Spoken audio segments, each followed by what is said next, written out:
She handed me divorce papers at my own birthday dinner while everyone laughed, until I calmly picked up a pen and did something none of them expected. And in that moment, her cousin leaned in and whispered a truth that flipped the entire room upside down. If you're new here, make sure to subscribe, hit like, and drop a comment. It helps more than you know. I turned 32 on a Thursday.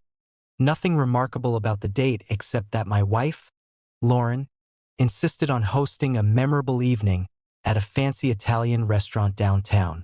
The lighting there was soft, almost theatrical, candles, gold trim, that low murmur of polished diners pretending they weren't eavesdropping. My parents were there, her parents too, a few friends, and her cousin Sierra, who'd hardly spoken to me in years. The whole setup felt staged, like I'd walked into a scene where everyone else already knew their lines. We arrived around 7. The place had that polished warmth people pay extra for. Dark wood booths, Sinatra in the background, waiters gliding like stagehands. But Lauren had this strange electric energy, the kind a person gets when they're about to deliver a speech they've been rehearsing too long. She kept checking her phone, smiling at something only she could see. I noticed but said nothing. I'd learned over the years that silence was safer than asking questions she didn't want to answer. Dinner began normally. My mom asking about work, my dad talking fishing, her father giving one of his endless monologues about refinancing his truck. I nodded, smiled, tried to ignore the way Lauren's knee bounced beneath the table like she was waiting for her cue. Something was coming. I just didn't know what. Then came the cake. The waiter dimmed the lights even more, set the candles in front of me, and everyone sang. I blew them out, sat back, and before I could even reach for a fork, Lauren jumped to her feet and tapped her spoon against her wineglass. The sound was sharp, too loud for the room. People nearby glanced over. "I got you something special this year," she announced, smiling the way a magician smiles before pulling a rabbit from somewhere uncomfortable. She bent down and lifted a neatly wrapped red box from under her chair. A white bow, perfect corners. Like she'd spent hours preparing it. I felt a ripple of confusion, then dread. Something about her grin didn't match the occasion. I unwrapped the box slowly. Inside was a plain manila envelope. No card, no note. My name printed on the front in her handwriting. The handwriting she only used for paperwork, never sentiment. "Open it," she urged, bouncing with excitement. I slid out the papers. Divorce documents, already notarized, already signed by her. The table went silent in an instant. My mom froze mid-breath. My best friend Cal stared like he'd just witnessed a car crash in slow motion. And Lauren, she laughed, a full, delighted, cruel laugh. "Surprise," she said, spreading her arms. "You're finally free. No more boring married life, no more responsibility. Happy birthday." A couple at the next table turned to look. Her father stared into his wine like it might give him answers. Her mother went pale. And I just sat there holding the papers. Not angry, not sad, just done. Something inside me shifted, quiet and cold and absolute. I realized the humiliation wasn't accidental. She wanted a spectacle. She wanted me small. That's when Sierra moved. She got up, circled behind me, and leaned down so close no one else could hear. Her voice was barely a whisper. "Just sign them," she said, "and I can finally be with you." For a moment I thought I'd misheard. But when I turned my head slightly, her eyes, green, intense, held mine without a flicker of doubt. She wasn't joking. She wasn't testing me. She meant every word. I looked back at Lauren, who was waiting, eager for tears or begging or some theatrical meltdown she could later twist into a story. Instead, I reached calmly into my jacket and pulled out the pen I'd used earlier to sign the birthday card she gave me. "Anyone have a flat surface?" I asked. The table erupted in stunned stillness. Kyle slid his empty plate toward me. I set the papers down, found every signature line, and signed without hesitation.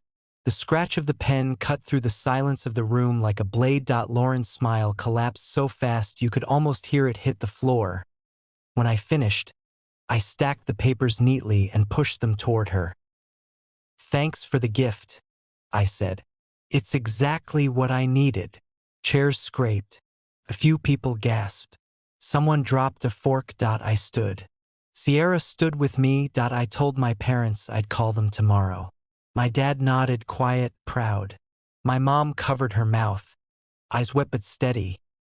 Lauren finally choked out, "Wait, wait, what are you doing?" "You're supposed to." But I didn't look back. I walked out into the cool night, Sierra behind me, the taste of freedom sharper than any wine on that table. And inside, through the window, I saw Lauren standing alone, holding the very papers she thought would break me. Sierra's car was parked closer than mine, and neither of us spoke until we were inside with the doors shut. The engine stayed off.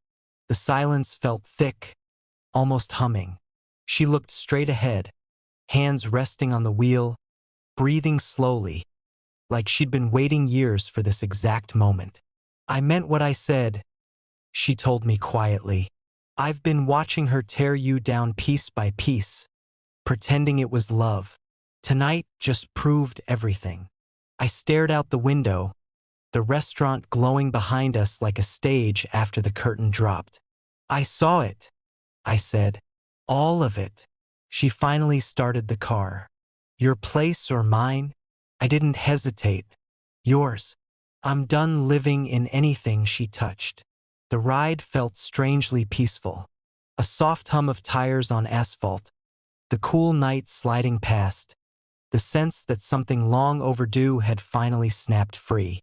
When we pulled into Sierra's complex, the porch lights from her building lit the walkway in warm gold. Inside, her apartment felt like a real home. Plants by the windows, framed art, books stacked in a way that suggested someone actually read them instead of arranging them for guests. I'd forgotten what that felt like. A space lived in, not curated. She made coffee even though it was late. "Neither of us is sleeping anyway," she said. She wasn't wrong that we sat on her couch, legs angled toward each other, the steam rising between us like a small campfire. "How long have you known?" I asked. "About tonight?" She sighed. 3 weeks. She told me at brunch. Thought it was hilarious.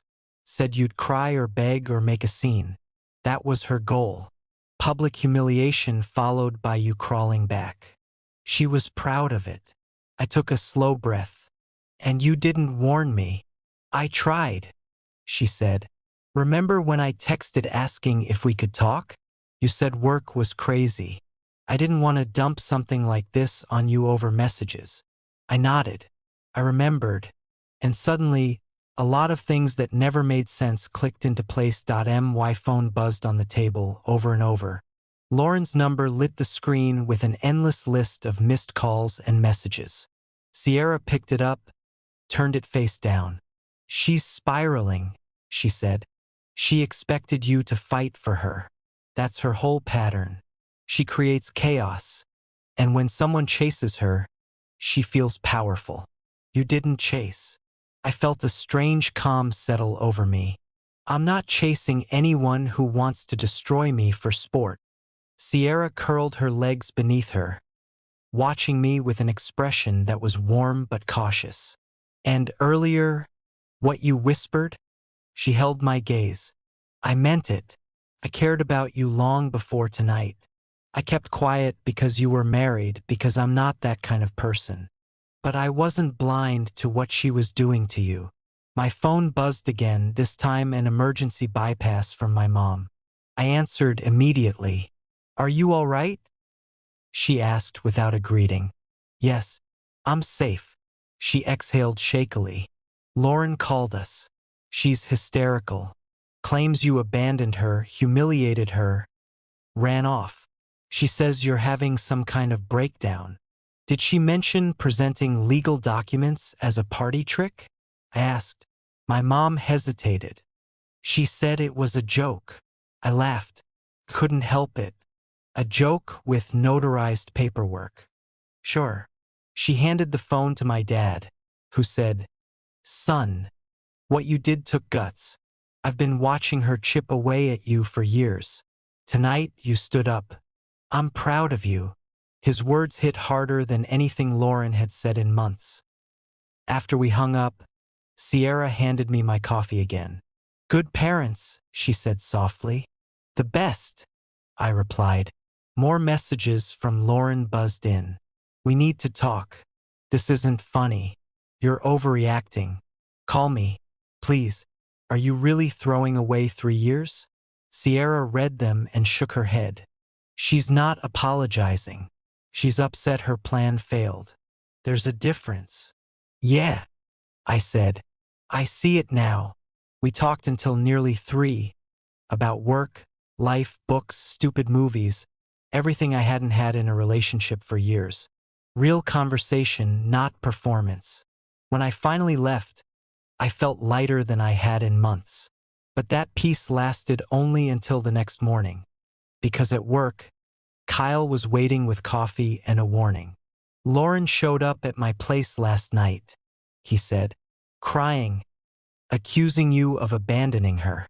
She tried to twist the whole thing into your fault." "Figures," I muttered. "She wants control of the story."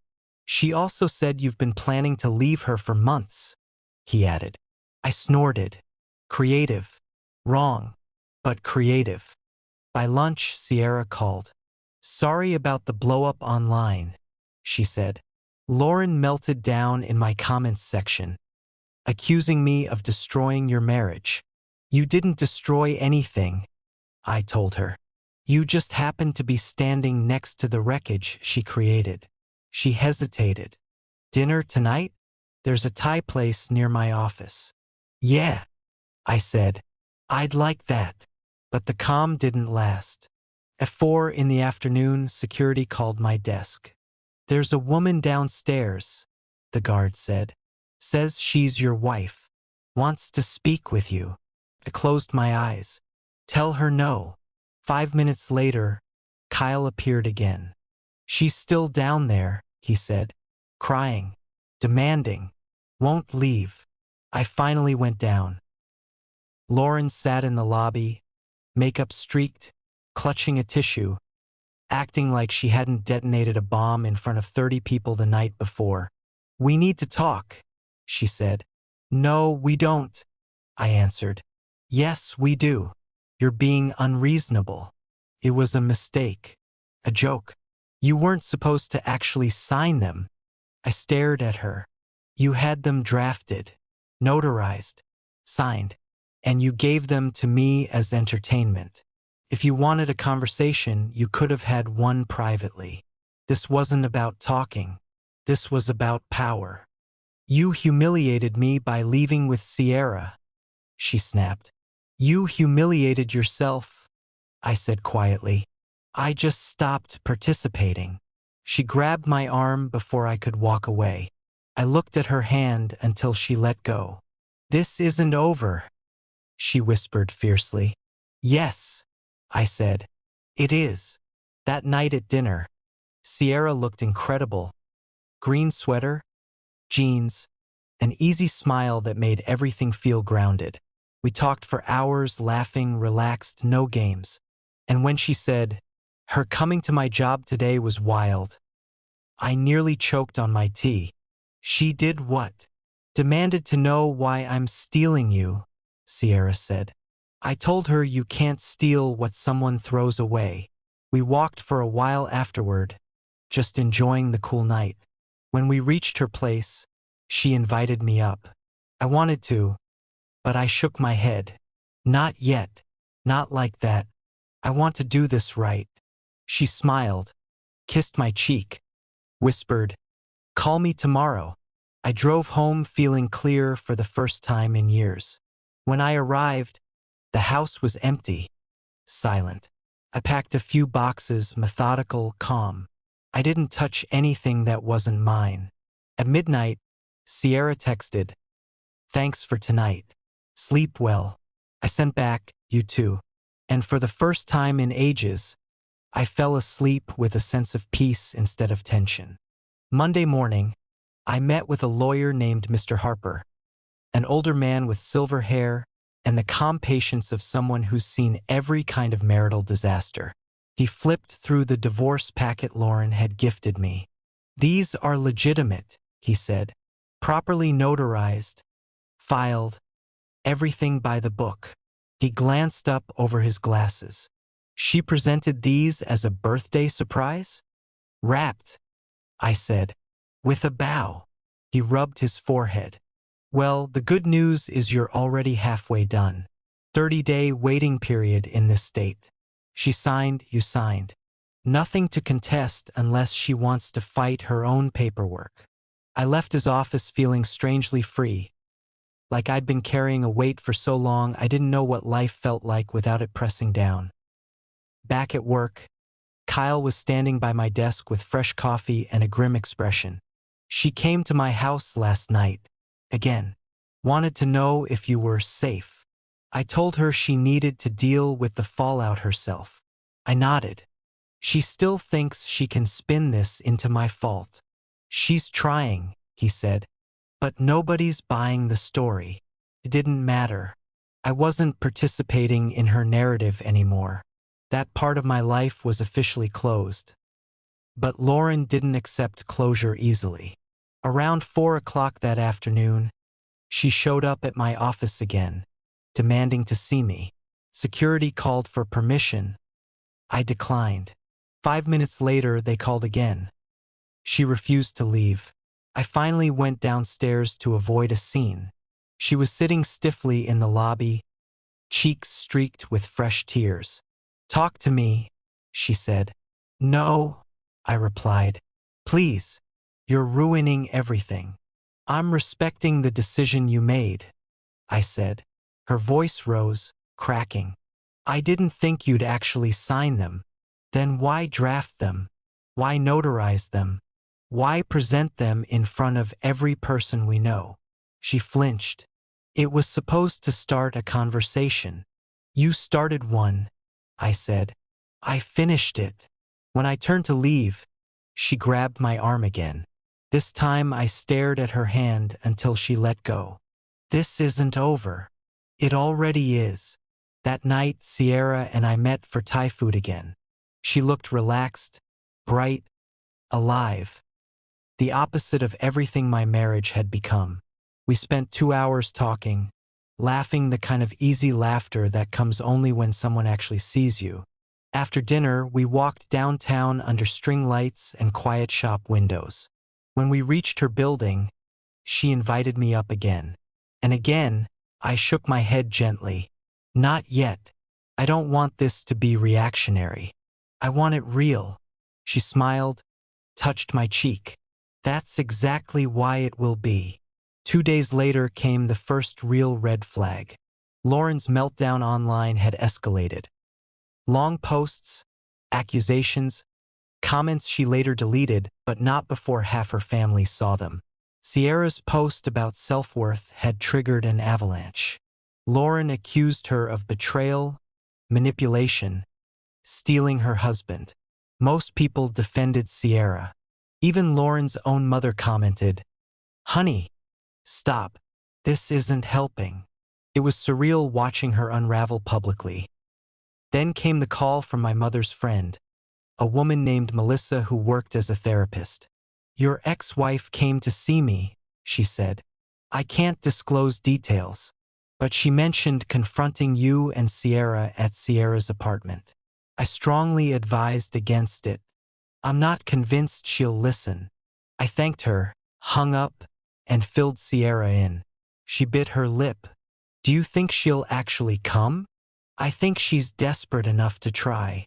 That night, around 10, the loud pounding on Sierra's door confirmed it. Lauren stood outside, hair disheveled, eyes wild. "I know he's in there," she screamed. "Open the door, you traitor." Sierra filmed everything as I called the police. Lauren's rage filled the hallway for 8 straight minutes. 8 long, echoing minutes, until officers arrived and escorted her away. One of them took our statements. If she returns, call immediately. When the door finally closed again, Sierra sat beside me on the couch, her hands trembling slightly. "This isn't your fault," she said before I could speak. "She's collapsing because she lost control, not because you did anything wrong."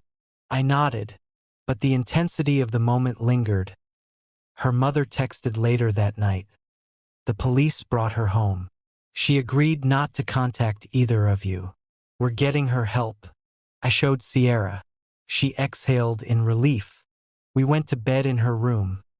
Not as lovers, just 2 people sharing quiet after chaos.